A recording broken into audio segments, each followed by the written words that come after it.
weltare ɓiɓɓe fulɓe andu diine maɗa fedde heblo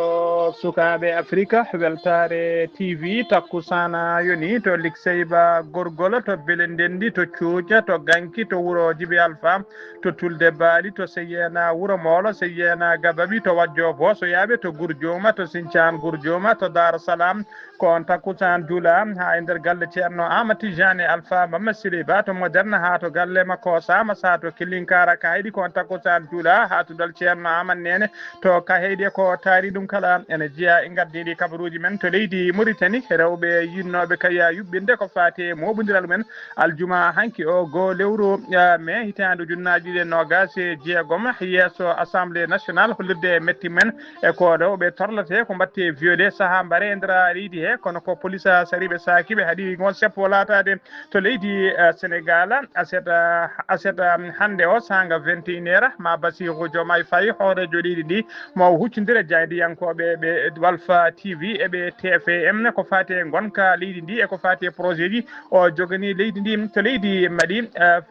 Mali catala witegal FLA woni Front pour la libération de l'Azawad e catala bitegal JINIM woni groupe de soutien de l'islam et aux musulmans caggal nde mbaddi junggo e fandu kay haaɓe mbaɗi janggu mabɓe ñande aseta ɓennuɗo nogas joyiya lewru avril e nder yoga e guure mawɗe tawateɗe nder leydi he ɓe mbawino tettude wuuro kidal ngo aljuma hanki on ɓe tetti camp militaire mo Tessalite e camp militaire mo Aguela Hokkala to leydi Benin cogguji carburant ɓeydima no fewi guila aljuma hanki o habaruji men joolam jaɓiri ma en kaale guerre to Moyen Orient e kaalen to leydi ma jaaha to leydi Iran bisimilla mone ketki hotodirte joni joni piren pacciren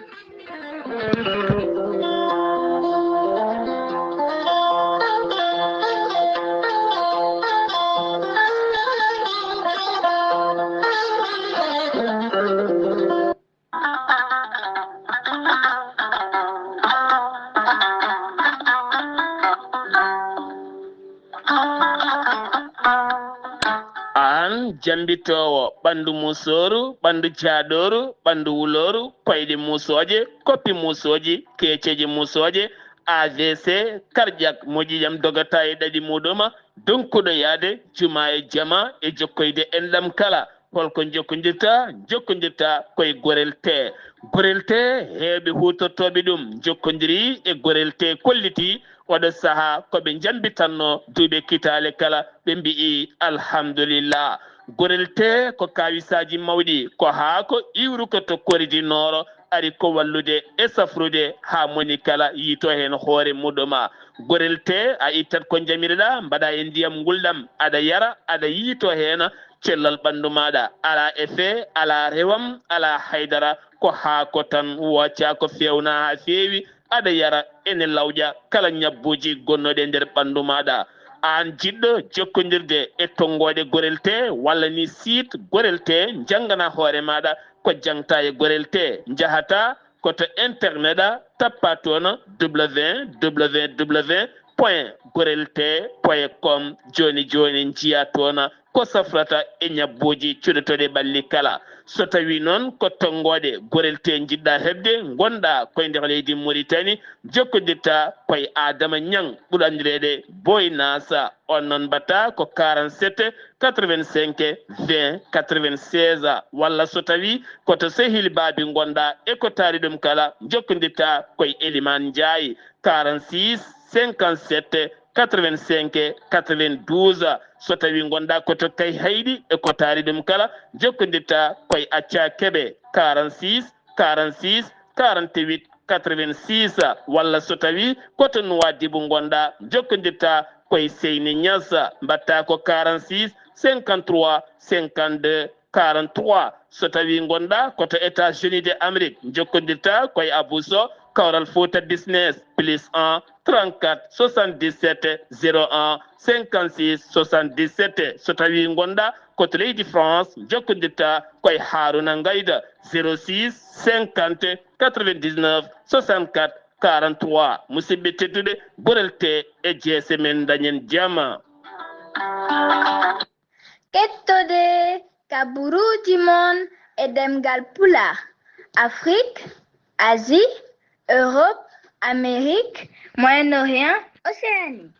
jam ñalle mon musidɓe tedduɓe eɗen gone hoore bira ɗiɗi lewru duujal woni lewru mai hitande ujunnaje ɗiɗi e nogas jeegom habruji mon e ɗemgal pulaar e sowta he ko musidɗo mon seydi mon haali abouba to karallagal ha mbawon yiide en to banggue nate ɓosoje ko miñi men seydi men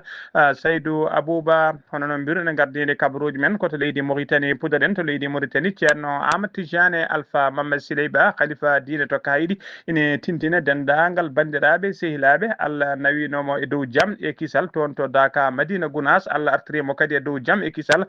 to kay haydi to wuuro makko ɗo tawi jaam noon omo selli kadi omo hiisi haydara ala ko musimo omo ñaago Allah tan noon nde Allah rokkata en fattange kadi wawde tawtorede Daka Madina Gounas mo wuuri nde Allah kadi jarata tampere dendagal ko tampa toon e ko duwa toon e kala e ko juula toon nde Allah jaɓanta en ɗuma omo fecca sunare makko kadi e dendagal leñol ngol no didorno ha tengti noon e ceerno Sama Sa e ɗo usteje woni tigui hono jaltugol aduna biyetenoɗo kodda Nene Abouba kañum wonno correspondant jayde men e yoga e jaydeli kay e ayawoji habrirɗe fulɓe toon to leydi Gambie jaltuɗo aduna tawi koye lawol accident ummade Madina Gounas fatu toon to Gambie e jaltugol aduna kadi biyetenoɗo Abou Thiam noon komo hewɓe nanno dande mum kay e RTS Matam noon mo fecca sunare makko noon e dendagal ummal islam e dendagal julɓe kala dendagal hettiyankoɓe radio ji ɗi e joom ardiɓe radio ji ɗi e ɓe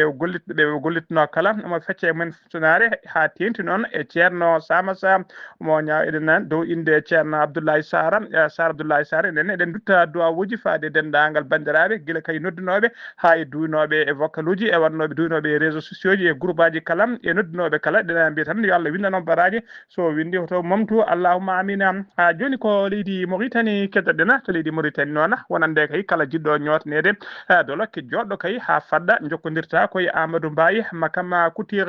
Mbaye Couture noon so tawi kay ka keñiɗo jiɗɗa koko paari kay woni ko wiyete pré apporté wona wutte jettiɗo o tawno wonde caaya walla ne wonde pantalon wonde tawa kadi ko 3 pièces wondude e sabdoru jettiɗo e demi saison ngaji kala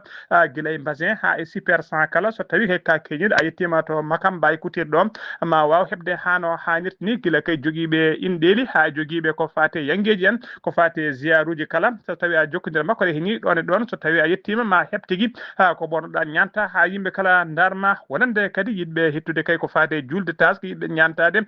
kala kay jokkodirɗe Amadou Mbaye Couture so tawi ko bagui ma gadduɗa walla jiɗɗa ko sodanma bagui o ñotanma ñotol ngol jiɗɗa kalantamo tan ko couleur basin mo jiɗɗa o so darima mo andi ñotol jadowol ma o ñotanma ha cikka mataw ko ƴettuɗo mesure ma kala jiɗɗo e jokkodirde makam Mbaye Couture noon mbatta ko 46 85 23 44 ko numéro makko appel kadi ko numéro WhatsApp tawi noon to marché 5e e avenue to wiyete avenue Gambie waɗɗani jeere kay taw koye nokku jeere hakkude to matelaji e tappiji jeeyete e nder Nouakchott ha joni koye leydi Mauritanie keɗoɗen eɗen mbiya tan dendagal bandiraɓe kay tawa kadi ko guila e bandiraɓe kay yidɓe hettude ha e hettande sukaɓe men kala ko fate julde taske ha tengti noon e bandiraɓe rewɓe joguiɓe kay ko ñotete eɗen mbiya tan ɓoyata julde taske nde yetto ɗum noon guila e law yooɓe jomum en naw comci men toon to tayereɓe mbasa ɗaccude tigui ha heddo balle heddo tigui ne tifodira comci mumen ene ñaago walla ne porsa tayereɓe mumen nde ñotanta ɗumen comci mumen mbasa gasdañade julde heddo kadi wona caɗele mawɗe no fewi e kareli hakkude mabɓe e tayereɓe mabɓe kala joguiɗo comci kay yo tinno nde nawata comci mum law tayereɓe ne yo tinno nunda kala ko jomum andi wawa gaynude kay haala tigui wiye koko hewra guila e law wasa tifodirde comci ha ronko ha jogo caɗele wawde gaynude ɗuma ha joni ko leydi Mauritanie keddoɗen goto e asannoɓe kanŋe kay tawi koye nder fande to wiyete bey lekhara wasi fittande mum wasi toon fittande mum key e ñalawma wendogo alkamisa ɓenɗo tigui ko woydu noon toɓe gasanno kanŋe ko nduno woydu tigui mabbi e makko omo wiyeteno noon Cheikh Ahmed Wula Mohamed o jeeyano koye nder région de Guinée Maga ko gollidiɓe makko noon kañumen tigui mbawi astade woydu ndu ha mbawi ƴeŋtinde goskiki e nder gaɗon gasken eɗen pecca sunare makko sunare men noon e dendagal koreji makko e gollidiɓe makko kala ha joni koye on fannu keɗoɗen biyetenoɗo Moulay Hassane Wula Zeydani ko kanko tigui wonno coordinateur national de programme biteɗo takaful noon jeeya koye catal tazoura ko kañuma yalti aduna aljuma hanki o to pari lamorgo leydi France to yano safriyade ko laamu leydi Mauritanie kanyum tigi yaltini mayde nde ha joni ko leydi Mauritanie keɗen Somaleka ko société électricité woni kubbam kalfinade kubbam woni électricité nder leydi Mauritanie ɓe koleri aljuma hanki o wonde kay koɓe ummantoɓe ko fate golle ko wiyete maintenance réseau transport électricité e nder nduɗo lewru mai woni lewru dujala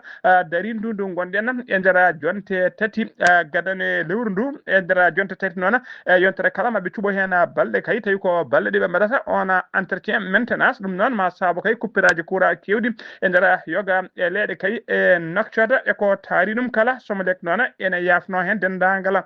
kileneɓe mum kay so tawi teskima ɗiɗon coupiraji ha joni ko leydi Mauritanie keddoɗen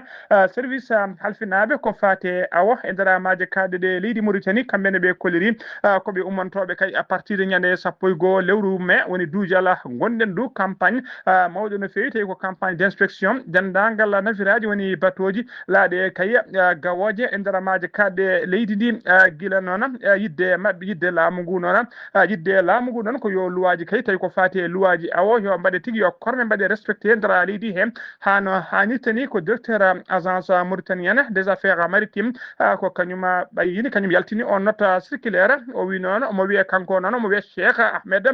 Wula Sidi o holliri noon inspection noon ko yurnade guila ko fate registre uji équipement ji gollotoɓe e nder ɗiɗon batoji e yurnade kadi ko fate contrat ji mabɓe de travail e ƴewde so tawi ko systéme comptabilité so tawi eɓe jooɓe kay haqqe mabɓe hano hannirta ni so tawi ne rewi lawol e ƴewde kadi so tawi kay yoga e mabɓe kay gollotoɓe joom contrat ji so tawi ne binditi cetal bitegal kanas walla kanam kay tawi ko banggue newnanede ko fate safruji ƴewde noon kadi so tawi kay e kala saaha yimɓe gollotoɓe ne jeehe tigui mbaɗa wiye ko wiyete hol kiso kay woni ɓalli men ƴewde hen so tawi ala rafiji cuumiɗi e nder ɓalli men agence o noon noddi dendagal ɓen armateur uji woni gollotoɓe ɗiɗon batoji e jomma batoji ɗi kala nde tinnata mbawa walloddirde e mabɓe kay haaɓe mbawa wadde golle ɗe hano hannirta ni mbiyen golle ɗe noon puɗɗoto ko ñande 11 lewru mai woni duujal ndu gonɗen ɗum ha joni ko gendi Mauritanie keɗoɗen hono mbiɗen gardini kabaruji men rewɓe hewɓe tawe noddodirino kay e moɓodiral mawgal jaam yamiwal ngal ɓe jinno yubbinde aljuma hanki lewru mai 2026 ko ñalawma noon mo windere mawninta haqqe gollotoɓe e nder windere he kala woni ko wiyete fedde travail rewɓe ɓe noon ɓe jinno tigui ko hollirde laamu ngu kay ɓe tampi ɓe lolli mette mabɓe kay e gueɗe kamtorinde kay baɗeteɗe e kala saaha e sukaɓe rewɓe guila ko fate torlede ha waɗede agressé waɗede violé e saaha kadi hay warede ne yanta hen hollirde mette mabɓe faade tigui e laamu ngu ɓe erinoma dendagal yimɓeɓe kala rewɓe kala nde pottitta kay ɓe mbaɗa moɓodiral mabɓe ngal moɓodiral noon ɓe jinno wadde ɗum tigui ko yesso place wiyete assemblée nationale e nder Nouakchott kono noon ten puɗɗima arde kay ko police sari ɓe sakiɓe haadi hewɓe kadi yettade oɗon nokku tigui ɗum saati deftalima noon ha gon seppo kay jaam yamigo moɓe jinno wadde walla ngal moɓodiral laataki ha joni ko leydi ha joni habaruji men ɗemgal Pulaar sen ummima to leydi Mauritanie koto leydi Sénégal paɗena brigade de recherche ɓe sali tawi ko compagnie de gendarmerie ɓe Mbouro ɓe jiiti ɓe pirti réseau mawɗo no fewi tawi ko wuyɓe dartornoɓe wurɓe taƴoɓe dartornoɓe kay daratnoɓe dow lawol taw ko axe sali faade to wiyete Poppa Nguena ɓe teeɓima hen noon sagataɓe jeegomo kala mbaɗama déféré yesso parquet mo Mbouro kadi annoɓe ɓe noon ɓe keewi hutorade kay ko labɓe walla jasiji kay ɓe keewi wonde ko dow motoji mabɓe ɓe cakkiti noon yande koye suka biyeteɗo a gueye sanga kaya wennoga ɓe cakkiri yande mum on noon janggo ngu noon ɓe beela tigui ɓe pero moto maɗa so tawi jomum nden ɓe perima on moto kay joom moto o biyeteɗo a gueye nden saami leydi ko ɗon tigui sagata gorko dufti jasi mum jima makko wi tigui so tawi o wi sukara ne weeli itta wonki makko ko ɗon tigui jaɓani moto o yaade moto o ko ɗon tigui sukaɓe tawnoɓe walla tigui hewɓe mbawi tigui abbade haaɓe mbawi tettude moto ngo ɓe mbawi tigi tettude moto ngo ɓe on noon teɓama tigi nawama ɓatta e juuɗe gendarmerie mo sendia waɗa bonijo o noon mo wiye MASD ndeno teɓama noon o ɓilodiri e juuɗe ɓena dadiɓe kay toon to Sandiaye ko ɗon tigi o jangti dendagal ɓe o gollitino kala ɓe gollitino kala teɓama so wona kay battowo jeeɗiɓo o on ne wiye YS on noon tigi koko ronka yitere ne yiile jiilaw cattigu no feewi ha joni ko leydi Sénégal keɗoɗen nokku biteɗo Diamo Guena Sicap Mbao ko suka almudo tawi ko almudo Ɓurana suka gorko almudo Ɓurana mo duuɓi sappo e ɗiɗi tawa tigi sagataɓe tato wonɓe kay ina keewi saaha kala nanggudemo luuɗama woni tigi mbaɗamo gueɗe kamtirinɗe no feewi sagataɓe tato ɓe kala noon nanggama kamɓe tato kala ɓe jiitama ɓe nanggama e oɗo saaha joni ɓe tawe e juuɗe dadiɓe ko goggo mum almudel ngel noon teskino kay kala saaha o watti yiide kay kala saaha so yi kay ha jamma suka almudo o teskito tigui ene yalta galle o mo hokkino yalta galle o caggal ɗum kadi o teski e kala saaha so tawi ne jooɗo walla sene ummo o yi tigui waylo ene tina musalla e muɗum ko ɗon tigui on namdi ngel ɗon almudel holko wondi ɗeɓani haalde so forsi ɗum noon ha felliti haalde kay wonde e kala saaha kay gueɗe kamtorinde baɗeteɗe e muɗum woni tigui ne luuɗe e kala saaha ko ɗon tigui ɓe kolliri ko tigui ɓe pottoyi plainte ko jooma charette goto noon jeeyaɗo e leegal ngal kañum idi weede hen teeɓa on noon jangtima tigui caggal kay nde ɓilodiri e ɓen holliri tigui wonde kala saaha ene yara kaafe e guel ɗon almudel suspect principal o noon yiɗino tigui on noon yiɗino dandude hoore mum nde tini kay haala ka yalti kañum e koreji mum mbawino arde kay ha to galle koreji almudel nguel yidde ñagade yafuya ɗum ko ñande nogas jeenayyi lewru avril to ɓe jooɗi kay ɓe tubana Allah ɓe ñaago yafuya ko ɗon tigui police tawiɓe ɗon teɓiɓe yaadi e mabɓe e nder enquête he noon jooma saredo o kañum tigui limti yimɓe ɗiɗo waɗɓe kay gollidiɓe yimɓe ɗiɗo waɗɓe kay waɗoɓe ɓe waddanno ɗeɗon gueɗe kamtorinde e oɗon almudo sagataɓe tataɓe kala tumaɓe ɓe kay tumaɓe ɓe kamɓe kala noon ɓe nanggama ɓe nanggama ɓena coka e mbadi garde à vue police mo Diamo Guena Sicap Mbao nana udditi hen losmoji mum ha joni ko leydi Sénégal keɗoɗen hono no mbiɗen gardini kabaruji men Bassirou Diomaye Faye hoorejo gendi Sénégal ma huccodira e jaydiyankoɓe aseta hande o ɗiɗi lewru mai hitande ujunnaje ɗiɗi e nogas jeegom sanga 21 heures woni 9 heures jamma kanko Bassirou Diomaye Faye noon ma o jabto namde kay ɓeɗo jaydiyankoɓe suɓaɓe on woni biteɗo Moustapha Diop on komo Walfa TV e goɗɗo ne wiye Alhaji Alassane Gueye on komo TFM ko ɓeɗo tigui namdotomo yoga e namde tawa tigui ɗowata golle ɗe ko Papa Alé Niang noon ko Diane Niang kañum kadi woni tigui oɗo saaha joni directeur général mo RTS ko kañum tigui yuɓɓinta golle ɗe ko ɗum jonde noon tijjade no feewi saabu kay oɗo saaha yimɓe hewɓe kay ne ɗamni ma Bassirou Diomaye Faye kay ma artu tigui e actualité national e leydi ndi ko fate eɓɓoje mawɗe kay ɗeɓe jogui ko fate bilan koɓe golli kay tugui ko are jappere laamu e bilan kadi woni chantier ji mawɗi ɗiɓe jogui ni leydi ndi e oɗo saaha joni ha oɗo saaha joni maɓe mbaw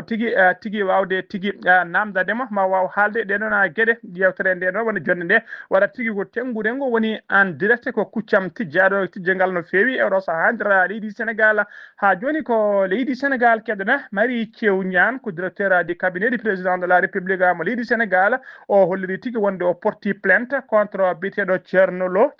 Lo noon ko ancien ministre e saaha laamu Macky Sall kanko Marie Thiaw noon o holliri tigui wonde kay o holliri tigui e hello makko Facebook wonde ko avocat makko kay biteɗo maître Khadima Kébé e yamirore makko kañum tigui joƴinoye plainte o tawi koye dow yamirore makko to tigui to tawi koye dow contre biteɗo Thierno Lo o porti plainte noon ko wiyete diffamatoire woni tigui takkudemo e nder émission tigui haalde ko waɗani walla haalde ko haalani e nder émission noon Thierno Lo noon wino tigui so tawi kay directeur cabinet du président de la République walla ko wayno ambassadeur joɗini leydi Sénégal to dowlaci dendude Amérique e walla ko fotino jaagogal kalfinangal ko fate gueɗe caggal leydi e jokkodiral leyɗele so folliti kay noddude Macky Sall ne haalda e mum wonde kay wiide ɗum wonde kay ɓe nangani ɗum junggo ko fate candidature mum wonde secrétaire général des Nations Unies o wi noon wonde kay ɗum ɗon fitti tigui ɗum tawi kono wondi dow yamirore hoorejo leydi ndi so tawi hoorejo leydi yamirani ɗum walla yaadani hen ɗen gueɗe mbaɗata ko ɗum woni ko Thierno Lo haalno kay e nder émission hono no holliri kay oɗo biyeteɗo Marie Thiaw Ndiaye holliri on ɗum noon kabaru wodani ko sababu ɗum noon o porti plainte contre oɗon biyeteɗo Thierno Lo ha joni ko leydi Sénégal keɗoɗen ndeyi Fatou Diatta ko commerçante ko tiktokeuse influenceuse dowluɗo no fewi e nder leydi Sénégal oɗo saaha noon ko ɓiliɗo tigui o ɓuuri lollide noon ko ndeya boti omo tawe tigui oɗo saaha kala e nder kasoji o nanguira noon ko kay ko o nangoɗa kay ko bubbude haalis kewɗo tawi haalis tontina woni haalisaji piyeɗe rewɓe kewi rendinde kay so ndendini wooda ƴettuɗo ko ɗen haalisaji jonɗi noon ko ɗum tigui woni ko tuuma omo bubɓi ɗina haalisaji omo ɓiile kaso noon ɗen kan haalane haale gasani ne ƴeewe no ɗin haalisaji yoɓira joni kadi ko plaintuji nayyi goɗɗi pawi e dow hoore makko pular noon ne heewide kay wonde kelaɗe nayyi keƴani e hoore colila ñande alarba ɓennuɗo noon BR woni brigade de recherche ɓe fedderba mbawi tigui ɓe fedderba ɓe mbawi garinimo tigui e nder cellule makko to sokato kaso ɓe jeeyade makko noon ko fa yidde namdademo kay wadde enquête ko faati kay ɗiɗo plaintuji nayyi keesi tawtuɗi tigui ko nanguiranno ko ɗina plaintuji nayyi noon tigui ko plaintuji nayyi ɗi noon so ndendi kay ko tuuma kay omo dirki ɗihen haalisaji ene qime ha 10 millions 400 mille tawi ko franc CFA woni million ngaji sappo nde fayi 400 mille franc CFA kanko ndeya boti noon o yeddani plaintuji nayyi ɗi kala o holliri tigui ne woodi kay ɗin haalisaji biyaɗe makko kala ne woodi kono e oɗo saaha joni omo jogui ko fate caɗele financiére woni tigui caɗele haalis o wawa jogui o ala hattani wawde yobde ɗiɗon haalisaji ɗum noon o wawa yobde tigui ɗiɗon haalis o waɗanoma défier noon yesso parquet mo Dakar guila alkamisa ɓennuɗo ko ngolɗo noon waɗi lawol ɗiɗoɓol kay e nder yontere wotere komo waɗe déféré toon to yesso parquet so tawi ala ko faali ko altine ɓawo janggo o foti darade yesso ñawoɓe ha joni ko leydi Sénégal keddoɗen jen ha toon to Diamaguène Mbour biteɗo Moussa Faye ko commissaire de police ko kanko addi ɗiɗo duuɓi joyyi kay commissariat mo Diamaguène Mbour ko neɗɗo jiɗaɗo noon korsinaɗo tedduɗo teddinaɗo no fewi e nder oɗon nokku tigui to golloto ko noon ko bawɗo golle makko ɓe teyɗo kadi nunduɗo e tigui kanko tigui waɗa affecté e oɗo saaha joni o ittama tigui toon oɗon commissariat mo Diamaguène Mbour o ittama ɗon o waɗama affecté tigui to nokku to nawa joni koto nokku to biteɗo wakhinane Nimzat ko toon tigui woni to fecta lumtimo noon e poste he toon to Diamaguène Mbour ko biteɗo capitaine Mamadou Djigué Faye kañuma lomtimo toon Mamadou Djigué Faye noon ko kañuma wonno tigui gollotono koto Thiès Madina Fall kañum artira toon e oɗo saaha joni yimɓe wuuro ngo noon kolliri tigui e oɗo saaha joni kolliri tigui fayre men mawde no fewi saabu kay ɓe jiiɗano sertude e oɗo tigui commissaire tawi ko nunɗuɗo bawɗo golle mum jiiɗaɗo no fewi e nder oɗon nokku ha joni ko leydi Sénégal keɗoɗen e dow yamirore kananke Maroc woni roi de Maroc biteɗo Mohamed Sisse ambassadeur joɗiɗo leydi Maroc to Dakar yaɓɓi koyɗe mum yeehi ha toon to Touba tawi ala ko nemi toon sowona juurade khalifa o e juurade khalifa général des mourides mbiɗen tawi koye yamirore roi Mohamed Sisse o wawi yettade noon juurade salminde juurade hono Serigne o wawi tigui hono Serigne Mountaga Mbacké o joddima e makko noon tete ɓe kuccodiri ɓe kaldi ko heewi o ñaguima duwaw caggal ɗum kadi o wawi joddade e Serigne Bassirou Mbacké Abdou Khader o waɗi kadi visite makko kanko ambassadeur o to tigui to université Cheikh Ahmadou Khadim Bamba mo Touba ha joni habaruji men demgal Pulaar sen ummima toon to leydi Sénégal koto leydi Mali paɗen caggal kay janguji bannoɗi ñande nogas joyi lewru avril mañde nut e nder yoga e guure mawde tawateɗe e nder leydi Mali hono procureur de la république près du tribunal militaire mo Bamako o holliri tigui wonde enquête jaaƴƴo udditama hen elemaji gaɗani noon e nder enquête kolliri tigui wonde nguɗo janggo wona tan hasard wona tan ɓen jihadiste en walla e filemana kañumen tan mbaɗi nguɗon janggo elemaji gaɗani noon kolliri tigui wonde kay parquet militaire holliri kay wonde ɓe keeɓi haqiqa labɗo ceer kay koɓe keeɓi haqiqa ɓe keeɓi tigui elemaji labɗi ceer hollirde kay wonde guila militaire uji wonɓe golle men ha e militaire uji waɗaɓe rivaɓe waɗaɓe radier e démission ɓe ha tigui e yaaɓe retraite kala juuɗe men ene ene moddi hen e nder enquête he noon e nder enquête he noon tawama tigi e tawama hen ɓeɗo hono biteɗo Alassane Diallo ɓurɗo lolide Abedi on ko militaire baɗaɗo radio woni diwaɗo e golle muɗum on noon on maayi koye nder combat he to camp mo kati so tawi noon ko militaire uji gollotoɓe ɓe juuɗe men moddi hen tawi hen biteɗo sergent Jakary Dia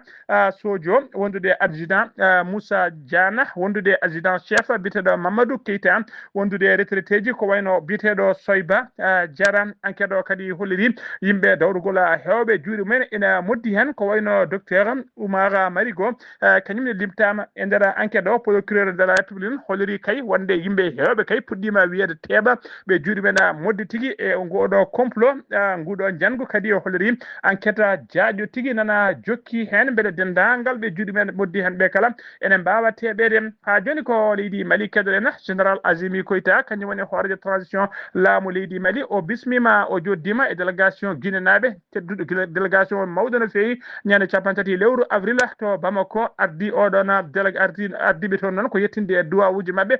jaltugol aduna hono général Sadio Camara gonnoɗo ministre de la défense mo leydi Mali ardi oɗon délégation noon ko général biteɗo Amara Camara e tawtorede ministre mabɓe des affaires étrangères biteɗo Monsanda Kouyaté o holliri noon solidarité leydi ni leydi Guinée kala no didotno ene fecca sunare mum e leydi Mali kanko Azimi Goïta hoorejo leydi ndi o holliri hen weltare makko mawni no fewi e ndeɗo jokkere dam e oɗo délégation timmuɗo o rutti kadi duwawuji makko kadi o nuliɓe noon nde ɓe jettinta calminali makko e reconnaissance makko kay faade général Mamadi Doumbouya gardiɗo leydi Guinée Conakry ha joni ko leydi Mali ka keddoɗen fama woni forces armées malienne état major général des armées Mali holliri wonde laaɗe diwoje koninkoɓe mabɓe kay coynima doggola tawi ko ɓeena jihadiste en hewɓe no fewi wonɓe dow motoji men e autoji kewɗi ɗi hinde pick-up hen etto goto pick-up ene rimdi tigui mitrailleur woni tigui pétela mo hinde kano ZI 223 eɓe goni kay o holliri fodde kay eɓe gona maɓe gon fodde temedde ɗiɗo neɗɗo eɓe goni fodde temedere capanɗe joyyi moto wondude autoji kewɗi no fewi eɓe taccita kerola Mauritanie faade nder leydi Mali Africa Corps noon woni koninkoɓe leydi Russie lomtiɓe tigui oɗo saaha joni Wagner gondude fama ɓe kolliri tigui ɓe mbawi jorde ɓen bomboje e pettoje noɓe kolliri bila mabɓe noon ɓe kolliri fodde temedere capanɗe joyyi jihadiste ɓe jooɓima pittali men ɓe bonnaniɓe kadi fodde capanɗe jeeɗiɗi motoji e autoji kewɗi no fewi opération noon ɓe kolliri waɗi ko sarak kerol hakkude leydi Mauritanie e leydi Mali hoɗono holliri oɗon communiqué ha joni ko leydi Mali keɗoɗen ñalawma aljuma hanki o go lewru mai laamu leydi Mali holliri tigui wonde kay nana jokki kay gaddugol carburant mum e nder leydi ndi ha tengti e nder Bamako lamorgo leydi ndi ɓe kolliri noon wonde kay wiyede Bamako woni tigui koya ko wiyete blocus woni uddo haɗani fodde temedde jeetati kene ɓuuri temedde jeetati capan tati camion citerne dimduɗi ha mbiddat tawi ko carburant ɓe kolliri tigui mbawi nadde e nder tigui lamorgo leydi ndi mbaɗama tigui ɓoyataɗi mbaɗe réceptionné hono direction générale du commerce et de concurrence e ballal police nationale nana daari kay lang beele carburant o ne wawa yettade dendagal station ngaji de service hen beele population ne wawa sarwede carburant o hano hannirtini ɓe kolliri noon ko sembeji leydi ndi kañumen tigui mbaɗi escorté oɗo convoi guila taw ɓe nubɓi kay caggal leydi haɓe mbawi nadde e nder Bamako lamorgo leydi laamu ngu noon erima ɓen kay joom ngaluji addoɓe marchandise uji ha tengti e carburant nde mbasata jogade kulol e fayre kay ganda tigui wonde laamu ngu e tati ɓen caggal mabɓe ma mbat kodu convoyé camion ngaji ɗi marchandise uji bawɗi wadde kala ha mbawa yettade leydi ndi e nder lamorgo leydi ndi hano hannirtani ha joni ko leydi Mali keɗoɗen ha caggal nde FLN woni front de libération de l'Azawad e JINIM woni groupe de soutien de l'islam et aux musulmans mbadduno junggo e fandu kay ɓe mbaɗi janguji mawɗi no fewi fodde guure jeeɗiɗi ñalawma goto e nder leydi he haɓe mbawino tettude tigui wuuro wiitengo Kidal gon Kidal noon ko toon tigui armée ɓeɗo tigui dadiɓe ɓe tigui ɓe risnaɓe ɓe hinde Africa Corps lomtiɓe Wagner gonanno haɓe mbawi yaltinde ɗumen toon to Kidal ɓe kollirino juma hanki o kadi ɓe teeti tetti juuɗe armée leydi Mali ɓe tetti ɗiɗo kanŋuji militaire uji ɗiɗi mawɗi tawteɗi e nder ɗeɗo guure ɗiɗi ɓe tetti camp militaire mo Tessalite eɗo saaha joni tawi juuɗe mabɓe ko noon kadi camp militaire mo Guela Hokk ɓe tetti ɗum ha laaɓi ɓe diddi koninkoɓe ha diddi ɗumen ha nangui ɓoggi ɓe mbawi tettude camp o eɗo saaha joni ɗiɗo camp uji kala ene tawe juuɗe mabɓe ene wayno kay eɗo saaha joni guure kewɗe mawɗe kay tawteɗe nder rewo leydi ndi ene wayno puɗɗima artude e juuɗe mabɓe kamɓe jinima wondude e FLNA woni Front de Libération des Azawad ha joni habaruji men demgal Pulaar jinim noon holli kañum jinum noon holliri tigui nana kañum nana uddi Bamako ɓe kolliri ɗon haydara natata e nder wuuro ngo kamɓe jinim noon ɓe rima dendagal ɓen wiyeteɓe les forces vives de la nation malienne woni tigui guila landaji dawrugol ha e tigui ɓen société ji dariɓe ko fate haqqe innamade wiyeteɓe foof wiyeteɓe les forces vives ɓe erima kamɓe kala ɗon ɓe mbaddata junggo e fandu kay heɓe mbawa samminde kay nguɗo laamu transition ngu noon ɓe koliri kañumen nana jettani kay no doole mumen ponno tawi koye ballal risnaɓe ɓe hinde Africa Corps ɓe kolliri noon laamu ngu noon holliri wonde blocus baɗaɗo woni uddo baɗaɗo e Bamako kay goɗo uddo hay nokku yahani saabu ɓe kolliri ɗum haɗani kay ɓe haɗani tigui uddu ngo fof wonde toon ɓe nanni fodde kene ɓuura temedde jeetati capantati camion citerne carburant mbawi tigui nadde e nder Bamako ha joni habaruji men demgal Pulaar sono mima to leydi Mali koto Benin paɗen guila aljuma hanki o lewru mai taskama ɓeydugol cogguji carburant e nder Benin no didorno litre pétrole jarannoɗo 639 francs wosa joni wonti tigui wonti 1040 so tawi noon ko litre essence e litre gasoil kañumen kala ɓeydima litre hen kala ɓeydima hen fodde kene qime ha 30 francs CFA so tawi ko litre essence oɗo saaha joni jarata ko 725 francs so tawi ko litre gasoil ko 750 francs CFA so tawi noon ko gaz defirɗo ɓe koliri gaz defirɗo noon wona mawɗo e tokoso o e hakkudejo o kala haydara hen ala ko ɓeyda hay diga ɓeydaka e cogguji jeeyatnoɗi guila hanki ha hande ko ɗum woni ko yeyete e nder leydi hen habaruji men demgal Pulaar takkusana juulama ha to galle ceerno Abou Diaba to Belel Gawdi Wuuro Nayyi ha to galle ceerno Abdourahmane Dia to PK 8 Nouakchott ha to galle makko Darel Bakka ko on takkusan juula ha to galle ceerno Mamoudou Waddu to cité Yeumbeul Asegna Dakar ko taari ɗum kala habaruji men jolam jaɓeri gueeh moynoria seeɗa hande o ɗiɗi lewru mai hitaɗo junnaji ɗiɗi e nogas jeegom goto e mawɓe militaire ɓe leydi Iran holliri tigui wonde fiftaki ma guerre hakkude Iran e dowlaji denduɗi Amérique oɗo guerre ɗaniɗo oɗo saaha kala o holliri omo fiftaki ma guerre o ɓamta ɗeɗo balɗe kanko Donald Trump noon horeje dowlaji dentuɗi Amérique holliri tigui wonde ofruji woni tigui peeje walla plan ji ɗe leydi Iran holliri ɓe fawi e tabal oɗo saaha joni beele guerre ɗe plan ko wiyete plan de paix beele guerre ne darto leydi dowlaji dentuɗi Donald Trump gardiɗo dowlaji dentuɗi Amérique holliri tigui wonde omo yawi ɗum no fewi ko tigui o yadani hen Israël kañum noon aɗa jokki kay wadde bombardement ji mum toon to sud Liban aljuma hanki o go lewru mai haɗani leydi kamɓe wonde kay ñalawma foftere wonande gollotoɓe haɗani tigui aljuma hanki o laaɗe diwoje ɗe leydi Israël mbaɗi bombardement mum to sud Liban ko famɗi kala sappo e tato Liban najo wasi hen pittaji mumen koɗo leydi Iran paɗen bite debbo biyeteɗo Narja Mohammadi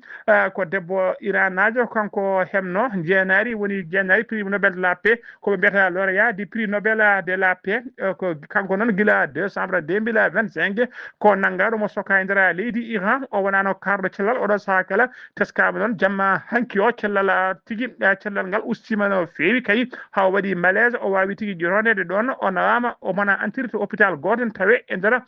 rewo leydi ndi omo yara noon duuɓi 50 e duuɓi 4 ha joni koto leydi Iran keɗoɗen sagataɓe ɗiɗo worɓe ɗon tumaɓe kay ko wiyete espionnage woni ñukidade tawi kadi ɓe ñukontinno ko leydi Israël e nder leydi Iran nangganoɓe kay ne coka ene ñawa ñawore wargo kamɓe ɗiɗo kala ɓoggol dande mabɓe taƴama ñalawma hande o kamɓe ɗiɗo kala noon ko ɓoggol haɓɓa e dande he ɓe ligga kay ɓe belti ɓe mbaɗa ko wiyata yarga woni pendaison haɓe ɓuuɓi kamɓe ɗiɗo kala noon mbiɗen koɓe ñukintoɓe woni espion tawi kadi ɓe gollantono ko leydi Israël he goto wiyeteno tigui hena goto noon hena goto wiyeteno ko inde mum wiyeteno ko Yaqouba Karim Poro so tawi ko ɗiɗaɓo wiyeteno tigui ko Nasser Bekker Zaden kamɓe ɗiɗo kala mbiɗen ɓe mbarama ɓe ñawnoma ñawre wargo ko ñalawma hande o tigui wonkiji mabɓe itta tawi ko ɓoggol haɓɓa e daade woni ko wiyete pendaison Pulaar no wiya yarga musidɓe tedduɓe gasi ha laaɓi ceera ko ɗum ɗo wonno ko min tonga ɗon habaruji mon e ɗemgal Pulaar e so tawi ko musidɗo moon Seydou Mona Ghali Abouba to karallagal ha mbawon yiiden to banggue nete bo sojo ko Saydou Abouba kedde Afrique fonno wonde ko Alassane Oumar Mbocca ketkimalaki jaam yo jaam Allah jogomi jogo